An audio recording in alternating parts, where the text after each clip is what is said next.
Okay, right now kabakas, panibagong video na naman gagawin natin sa profile page natin at sa page natin. So ito yung gagawin natin pag nasa page ka, punta ka lang sa professional dashboard mo. Okay, pagkatapos ito yung bagong notification ni Meta. Hanapin mo yung education. Kung ganito yung display kapag hindi ka pa nakapag-apply nito or hindi mo pa nito na-check. So kailangan natin gawin is kailangan ma-check ito or pag-aralan natin ito lahat yung notification na pinadala nila sa atin. So yan, so scroll natin, check. Pero bago yan, dapat naka-check. I-check natin yan lahat para at least man lang mas daling ma-notify ni Meta na pinag-aralan mo talaga yung pinadala niyan na notification nila sa atin. So yan, yan, click natin yung done. So next yung develop naman or any na hindi pa, yung kulay blue, hindi pa yan lahat. So kailangan mo lang gawin niya, i-check mo yan lahat para or pag-aralan mo bago i-check. Okay, sige, pag-aralan mo yan. Yung mga video, meron silang ginagawang tutorial ng mga video, pwede mo yung pag-aralan kung paano gawin. So kung hindi na, pwede, kailangan mo lang i-check para mas madali kang ma-monetize. Yan ang paraan para mas madali kang ma-monetize, lalong-lalo na sa mga reels. Ito sa grow your audience, ito yung pinakamahalagang suggestion ni Meta para ma-notify ka. And then next, ganyan. Okay, so ito yun, katulad ng babae na nagsasalita nito, dapat ito daw yung gagawin mo. Yan, okay, and then check natin lahat ng yan, i-check mo para at least ibig sabihin pinag-aralan mo talaga yung mga notification. Ito naman sa Reels 101, so ito dapat yung mga gagawin natin sa pag-reels natin para mas daling makilala, mas dali pong ma-notify at mas dali kang mag-monetize sa Reels ni Meta. Ito yung mga gagawin natin. So isa-isahin natin to. Okay, try natin check yung pinakauna.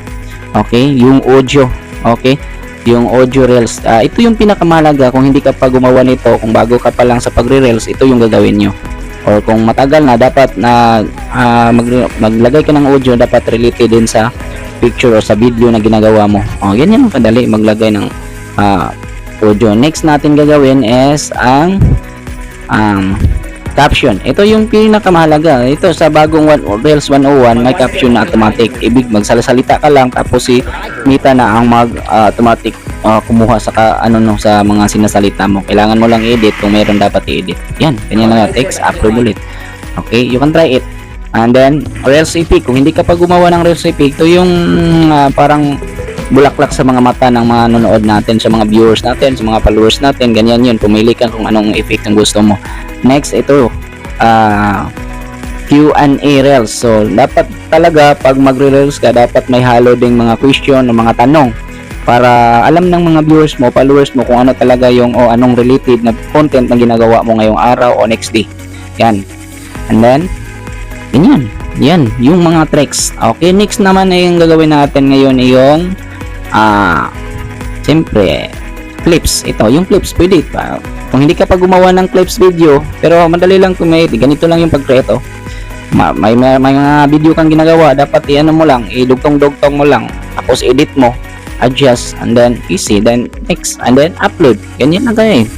Next naman is yung mga text yun. Kung tapos na, dapat dito sa baba may yung mga gagawin natin, yung mga kulay blue, dapat naka-check din yung create reels para mas madali kang monetize ni Reels or ni Meta sa pagre-reels mo. Kung mahilig kang mag-reels, talagang nakapaganda kasi pag nagre-reels tayo yan. And then advice rin ni Meta kapag nagla-live tayo, ito dapat yung mga gagawin natin na mga tricks na pwede natin gawin, so para mas hindi boring yung pagla-live natin. Yan, may mga educational na si Meta, hindi katulad dati. Ito yung pinaka para talagang every months yata na iba-iba yung mga tutorial na update ni Meta.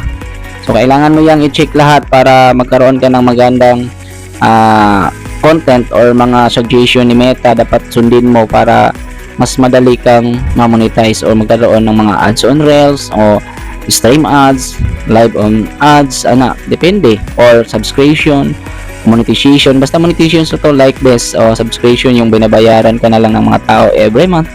So pwede yan kung mahilig sila sa or gusto nila yung mga content mo. So pag tapos na yan lahat, dapat ang kulay lahat yan ito is mag-yellow yan. So after next day, kita ko sa iyo kung na minutes, actually minutes lang natapos ko na yung kanina, hindi ko lang nakunan.